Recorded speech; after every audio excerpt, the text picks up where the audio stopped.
So one of my favorite things to do in game design is to come up with a card that on face value looks very simple, but on closer inspection, you realize that there's a whole other world of possibilities that the card enables. Magic has been very good at this kind of design over the years. Mark Rosewater even wrote an article about it back in 2014. He calls this lenticular design. It's named after the sort of type of image where when you look at it one way, it's one picture, and you look at it a different direction, it's a totally different picture. Sometimes you see these in posters and other trading cards and things. You know, Mark describes this as a very useful tool for helping new players get into the game, because you can sort of disguise complexity, right? You can present a card to a new player and it looks like it's simple and does one thing, and then that discovery happens later when those players realize that those cards can be used in a bunch of different and interesting ways. Distraction makers. When we look at modern design for Magic the Gathering, this type of design has become a bit more scarce. I think that this used to be something that more experienced players would feel good about when they discovered. And I think that discovery tends to happen less often. So we're going to come back to why I think this type of design isn't around as often anymore. And let's talk about first the types of complexity that Mark brings up in the article about lenticular design. Article's linked in the description, so if you want to read the full article afterward, I'm kind of just summarizing his thoughts here. So when Mark wrote this article back in 2014, Magic was kind of in a hard spot, I guess. They weren't retaining new players. This is what's called churn, where players are leaving the game faster. Your churn rate is like how fast people are coming into your game and leaving.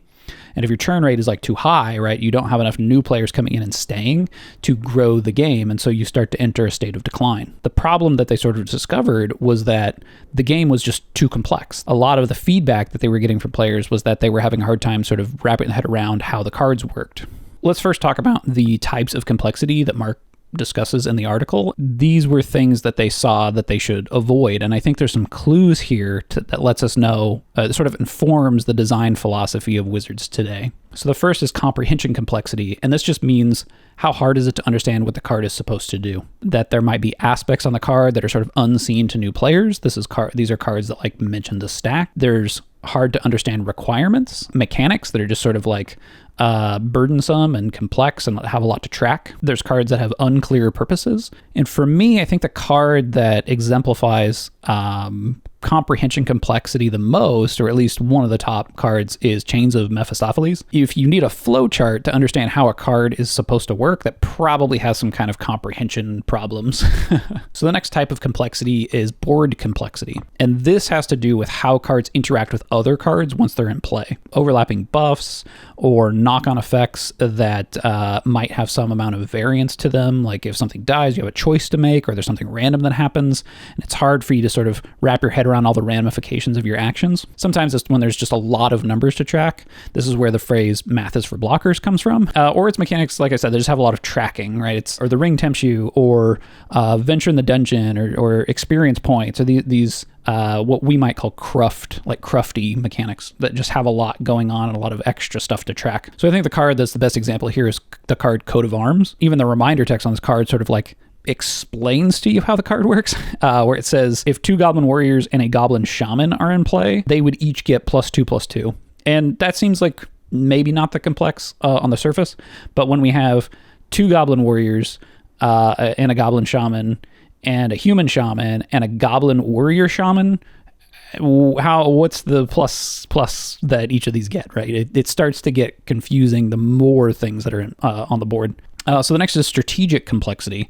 And this is how difficult or how complex it is to get the most out of a card. Sometimes this occurs when there's just sort of too many options, too many choices to make with a card. And I also think that this is the one that I think lenticular design seems to be able to sort of like disguise the most, is that those first pieces of complexity you can kind of work through in the card design, but then to make sure you're getting that strategic depth from a card, It's more about, okay, this card's presented as simple, but when used in particular context, it expands the possibilities of the card. One of the best examples I have of this that I designed for the card game Bolts and Teeth was this card that's called Slugger, which when you add on surface value, it says put a teeth back on top of the teeth deck. Teeth are the zombies in the game that are sort of building up and trying to kill you. So if you're able to put one back on top of the deck, that means you've kept one of those from being able to kill you. And on face value, that's its use, right? You remove one of the zombies that was about to kill you. On further inspection, you might think, okay, well, if I put a particular zombie back on top of the deck, my opponent, who has the next turn, is going to have to draw that zombie. So if I'm trying to make the horde more difficult for them to survive, I should put something on top of the deck that's potentially going to add even more zombies to the horde. And then upon further learning, you might realize that, oh, I can put back on top of the deck a zombie that makes me the bait if I draw it. The bait is the person who's about to get eaten by the zombies, by the way, and play a card that makes somebody else have to add teeth to the horde from the teeth deck, which means they're going to draw that zombie that makes them the bait. And now that they're the bait, you're safe because you've sort of passed the hot potato off to them.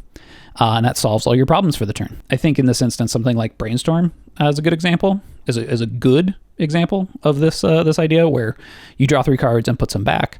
But alongside things like fetch lands and other ways to shuffle your library, suddenly you can shuffle away those cards that you didn't want to have in your hand. I think a card with a lot of strategic complexity that I think a lot of experienced players like a lot and a lot of casual players are sort of just confused by is the card Doomsday, where the pile that you're supposed to put together is sort of difficult and completely based on context of you understanding what your opponent's capable of in the board state and choosing the pile of cards that you're going to work through to try to win the game.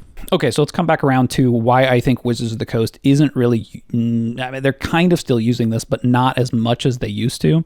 And I think it comes down to this user experience design sort of rule, which is that if a user can't see it, it doesn't exist. And in this context, it's if a player can't see it, it doesn't exist. When you're trying to design these cards that have layers of complexity to them, you are effectively gating off a lot of potentially really interesting play patterns from new players. You know, in a previous episode, we kind of talked about where these one-card win condition cards might be coming from, and my conclusion at that time was that it might be the singleton format, making it so it's difficult to get multiple cards together in play to have them synergize together.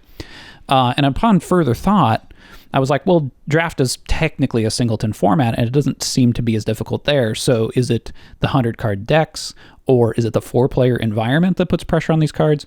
But the conclusion I'm kind of coming to now is that I think it is actually a focus on new players and the ability for those players to see and experience a lot of what the game has to offer without needing to go through the entirety of the learning process to get those big payoffs. The sort of paradox here is that when you design this way and you make it much more you make the power level of cards much more obvious, it's at the expense of experienced players, because as experienced players want to dig in and find those connections, like I was saying before, where one of the most satisfying feelings is when you find a card that does something that unexpected. You find a combination of cards that does something unexpected, and suddenly you're inspired to make a new deck about it, or a new deck with that interaction. And the more obvious a card effect is, or the more self-enclosed it is, the one-card win condition, the less likely it is that that's going to happen.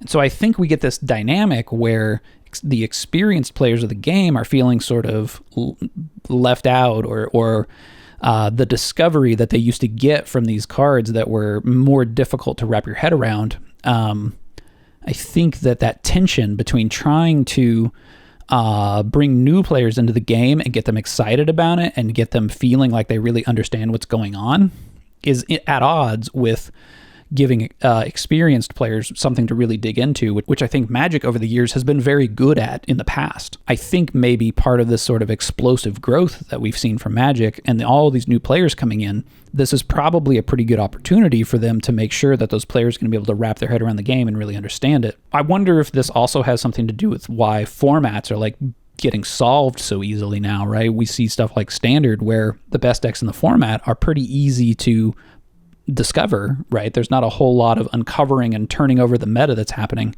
because a card like VV on its face is like, okay, well, this thing it does everything. Like, how hard is it to synergize Vivi with playing spells? How hard is it to synergize Proph's Eidetic Memory with drawing cards? Those things are pretty obvious in terms of how to get the most value out of those things. And sometimes these power outliers are so big that they take over the game, because not only is their power so obvious, their power is also so much greater than whatever is going on in the format that there isn't even really any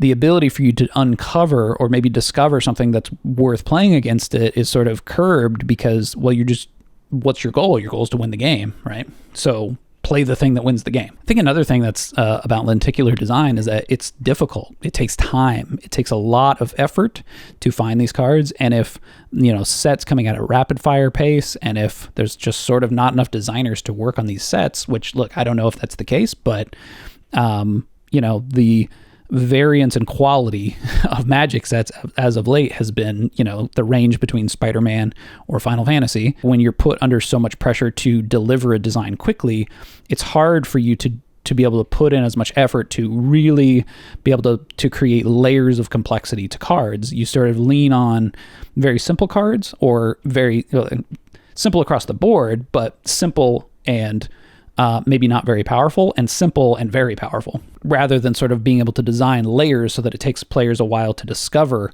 how powerful something is in combination with other things. If the design philosophy here is that we're going to make things more obvious to newer players so that they feel like they're getting as much out of the game as an experienced player, I think you're also kind of cutting off the player progression possibilities here, in that, there might be the promise of a mountain in front of you, but if the cards are too simple and too powerful, the mountain ends up not being nearly as tall as you thought it was. You're able to climb it pretty easily, and then what's after that? Now, Commander kind of changes this dynamic, because it's not really about climbing the mountain. It's like, I don't have a good metaphor, but it's not about climbing the mountain necessarily. It's about, self-expression and what you want to do in these interesting play patterns. But again, those interesting play patterns don't come from individually powerful cards usually, right? Usually it's, I have found an interesting combination of multiple cards that, when put together, create something greater than the sum of their parts, right? So one more section on the article here, Mark talks about his rules for hiding complexity. And he says that comprehension complexity for new players, that comprehension complexity is the first thing they'll notice. The board state complexity is the next thing they'll notice. And then the strategic complexity is the sort of last thing that they'll notice, because you have to kind of be an experienced player to notice that stuff. I think I tend to agree with him here. Obviously, if you're reading a card and you're like, I don't understand what this card does, that is particularly obvious complexity. So he says that cards need to be clear about at least a purpose, maybe not all of their purposes, at face value. Something like One with Nothing is not particularly clear about its value on a surface level. The other part of complexity is time, that players will learn to think further steps down the road as they become more experienced. The next thing he says is that players tend to not associate causality, and again, this is from his research with newer players and how they tend to experience the game. Okay, well, what's the lesson here? What can we learn and wrap up, to sort of wrap up this idea? And Mark's conclusion is that the key to good game design is creating a game that maximizes the players doing what they want to do. Remember that it's the job of the designer to make the game head towards a state that will cause it to conclude. For beginners, that means you want them to cast as many cards as possible and have things happen that they understand and enjoy. And I think this holds some of the clues to where we're at with design now, is that, well, if we are designing for casual players sort of first and foremost now, for new players, then you want to make sure that they're able to play as many cards as possible, that you're pushing the game towards conclusion, which is more difficult to do in Commander, by the way, and have things happen that they understand and enjoy, right? So if we have individually powerful cards that are both the setup and the payoff, then casual players can wrap their head around what that is, what it does, and the payoff immediately is right there. You should have cards that have payoffs like this, but from my perspective, good game design is about trade-offs. It's about making sure that the choice that you're giving to players is very clear, but the consequences might not be as clear, but once they happen, they're clear, right? So This comes back to how we describe a game. There's a meaningful decision with an uncertain outcome and measurable results. And I think the issue of removing trade-offs and sort of presenting players with instant gratification is that in that moment it might feel good, but those sort of learnings down the road end up not being not being there, right? There's almost no reason to continue to explore if the thing you're doing just works. Games become boring. Games become no longer compelling when there's nothing left to learn. And so if we are presenting the learnings too readily, if the cards that that are being created are too powerful and they're too obvious, then digging under the surface and really understanding how to make something interesting and complex, I think becomes less of a pursuit, right? It becomes less for these newer players to experience and maintain. Now, Magic has 30 years of cards and interactions for players to discover. So perhaps this is not going to be as big of a problem for them. Maybe this won't maybe there's still a lot of discovery available.